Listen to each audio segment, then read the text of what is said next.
بسم اللہ الرحمن الرحیم۔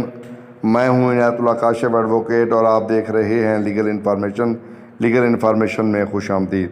آج کا میرا موضوع ہے کہ ای او بی آئی اپنے سٹاف اور اپنے آفیسرز کو لون دے سکتا ہے یا نہیں دے سکتا ہے تو کتنا دے سکتا ہے، اس کا طریقہ کار کیا ہوگا، یہ تمام تر آج کی اس چھوٹی سی مختصر سی ویڈیو میں۔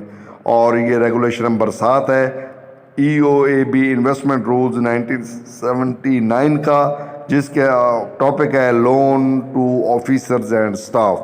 دا انسٹیٹیوشن میں make loans to its officers and members of staff in accordance with the regulations made in this behalf, but the total amount of such loans outstanding at any time, including any interest accrued thereon, shall not exceed 2% of assets of the fund and its book value۔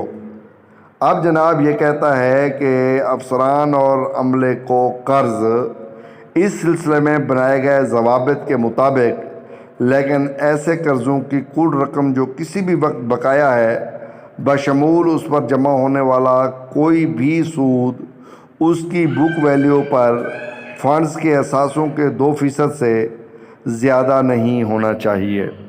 تو یہ جناب یعنی سمجھنے کی بات یہ ہے کہ ای او بی آئی اپنے آفیسرز اور اسٹاف کو لون دے سکتا ہے۔